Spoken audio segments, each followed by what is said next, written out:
Physical suffering, physical illness, physical distress, the experience of pain.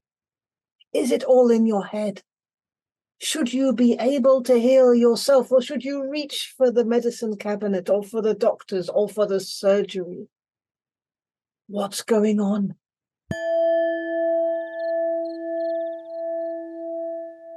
So we hear a lot about psychosomatic illness, functional disorder, and there's a lot of pressure put on us, even when our illness or disease is clearly got a medical, biological, maybe even a congenital origin. There's a lot of pressure on us, especially in the alternative scene, that we should be able to heal ourselves, that we should be able to free ourselves of this disorder. And there's a big problem here, because it's so much bringing a sense of guilt, a sense of failure, a sense of denial, a subliminal rage, a passive aggression towards ourselves because we're not able to heal ourselves. And this is causing a lot of distress. So often in these workshops where we learn how to get that radical remission, or we try in our despair to get that alternative solution to our medical crisis, some people come out saying miracle, miracle, miracle, but a lot of people walk away very, very quiet, very ashamed, not looking you in the eyes, because they failed. They failed to manifest a healthy future where disease is taking them over. Their migraines are getting worse. The pain is flaring up. The fear has become epic. And they don't want to relate, and they don't even want to face this feeling that they were not able, that deadly hope took them on a trip again and dropped them crash into this paranormal experience of distress, unnegotiable pain, which nobody out there seems to understand. So as healers, do we want to add the feeling of shame, the feeling of guilt, the sense of failure, the feeling of isolation, the suffering of disconnection to this area where already there is so much suffering, so much pain? Do we want to isolate still further? Do we want to reject the person still further? Do we want to shame the person still further because they are sick? And secondly, because they fail to heal themselves? Of course not. This is the last thing compassion wants. What compassion is asking for is to be there in respect and in connection and in inclusion with these areas where suffering is showing up. Now, we can listen to this video and immediately say, okay, this is about other people, people with chronic pain, people with chronic illness, people with migraines, people with issues where I'm all right, Jack. But it's not true, because what's happening in the whole field of disease and medicine is that each one of us has a relationship with our physical fragility, with the inevitability of physical suffering, with the inevitability of pain, with the inevitability of mental distress, meaning each one has a particular relationship in the space between consciousness and being physically alive here in whatever the hell that is. We have a particular relationship with being alive. And in that gap between the core of ourselves, the one perceiving, and the experience of being physically alive, including all of it, old age, decrepitude, the works, in that gap between consciousness and the physical manifestation, this is where the energy is moving, and this is where the negotiation is happening, and this is where consciousness as a healer is doing its magic in unfolding deeper and deeper and wider spaces of compassion and true nature. So what's in that gap? If you understood anything, you're doing well until this moment, because we tend to stop hearing very, very quickly on this subject of physical disorder. If you're enlightened, you don't have physical pain anymore, right? If you consciously awaken, your aches and your pains and old age doesn't bother you anymore. Some healers out there even promise that you will never grow old if you are enlightened as a healer, if you get the secrets of the emptiness. At the same time, we have the Buddhist noble truths saying that suffering is a noble truth. Impermanence, it's a wisdom. Loss, impermanence, change is something that we can trust. We don't have to make it bad, because change, impermanence, loss is healing, transformation, possibility, freedom of movement. So let's have a look at what's happening for you at the psychosomatic frontier. And what is the psychosomatic frontier? The psychosomatic is not, it's all in your head. This is your mental problem. It's not really a physical problem.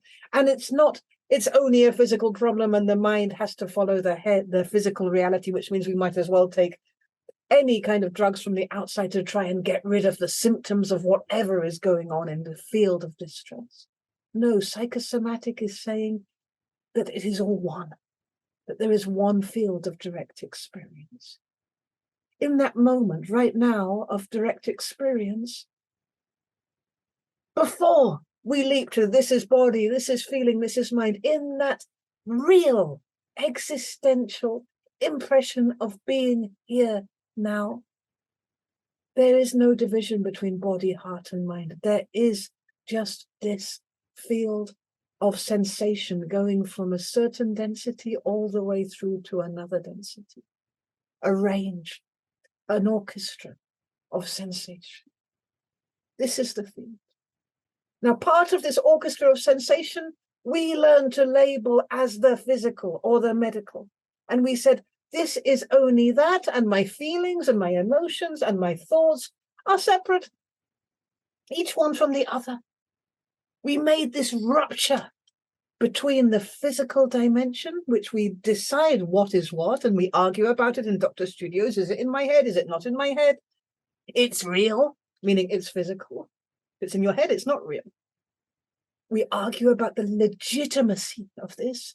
We come into such trouble because we feel constantly invalidated, of course, because invalidation is playing a role here. And we come into even more distress on top of the distress on top of the distress. So let's go back to the direct experience of being alive.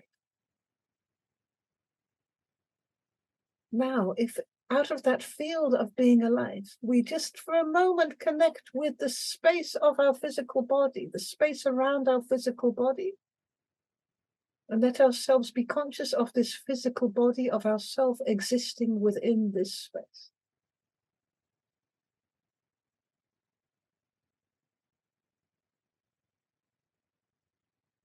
You notice there is a kind of wondrous energy here. It's a little bit estranging. It's a little bit, almost feels like you're disembodying, but actually the body is coming into awareness as an unknown field. So this is where we began to touch just now, the field of pure potential between the depth of you and the depth of you being here as a physical manifestation. There is a field. It's formless. Even though the physical body is appearing within it, it's a formless field. And the physical body is no longer such an object. It is itself a field of experience. Now, having noticed that, let's just move on a little bit to this place where we tune in to what is our relationship with physical illness. If you take a time when you were physically in distress, physically ill, to the degree that you went to a doctor to get medication, that you had to seek out relief, you had something physically really going wrong. And if I was to say to you, this was a spiritual conflict, this was in your head, This was psychosomatic, meaning the mind and the emotions and the feelings were involved with this, inseparably involved with this. This medical emergency that you're now recalling was psychosomatic. What's happening now to your feeling? If you really authentically, honestly allow your feeling response to come forward, what is that? Is the anger coming forward?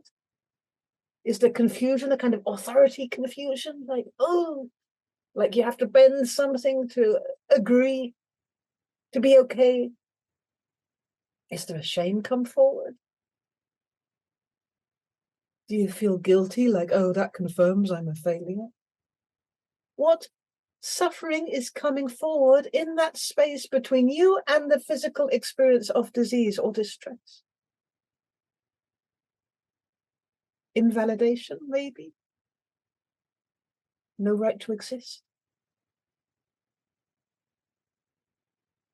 So an inroad to identify one of the experience which is being moved emotionally into the physical and which is being released from the physical into the emotional dimension of ourselves in the interchange between psyche and physical body is that emotion which came forward just now. Meaning, if aggression and rejection came forward, aggression and rejection has not been possible for you to bear in some form, and it's not possible for you to express it. And so it's being moved through the body to legitimize the expression of aggression and rejection. If the feeling of failure comes forward, it's because there's something in failure, maybe epigenetic, in the vibration of failure, which is so disallowed that the body is now bringing it forward and offering it to you as a physical experience so that you can open your compassion towards this field of failure, opening the compassion maybe towards this field of wrongness, of shame. Oh, that's quite a suffering. Opening the compassion, maybe if a loathing towards me comes forward, a deep aggression, a deep rejection, maybe you can recognize the suffering which is in that loathing. It's like sandpaper on naked raw skin, the suffering of hatred.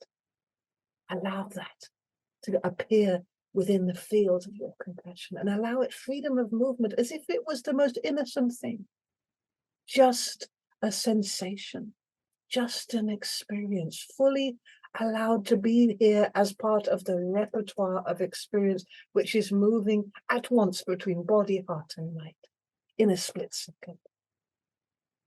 So this is the way we begin to move with non-dual medicine, in honoring, first of all, tracing the suffering which is there between this and that, at the thresholds between the psychology and the body. And secondly, in honoring the suffering, awakening, inviting, reconnecting with the quality which is able to contain this suffering, in which this suffering appears. So deep fear comes forward. Compassion is a quality which is able to allow and honor the experience of this trembling, quaking fear. Deep sense of toxic jealousy comes forward. Jealousy which has never been allowed because we have to be a perfect person, right? So this deep, poisonous, pancreas curdling feeling of jealousy comes forward. The quality which can help with this is humility. Humility helps broaden the field so that we are the space where every expression can happen, because it's a kind of no self. The ego is prostrated. And then this suffering of jealousy can come forward. It's no longer personal.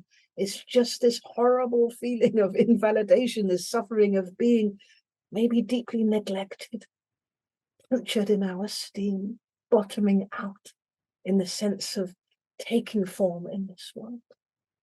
So these are processes which it's so worthwhile to go into, and whatever track you follow through IamHere.life, whether it's the spiritual psychology modules from building up from module 1, which is working with awakening the field holistically, one block after another, the field of direct experience, or whether it's the non-dual therapy training, which goes all the way through to non-dual trauma and non-dual medicine, or whether it's the I Am Here trainings, which are much more about creating that space behind the divisions that we have between mind, heart, and body in the generalized awakening of conscious, aware emptiness, which is part of the backdrop of all that we are in our essence. So whichever training you take, this is the philosophy that we're moving through. Inclusion, genuine holistic, not top down or bottom up or outside in or inside out, not replacing this herbal medicine for that conventional chemical medicine, not replacing the authority from the doctor with an authority from the guru. It's all about the deeper reconnection with the authenticity of your direct experience and learning to be able to create space for that, honor it, track it in its directness and purity. That's where the magic is.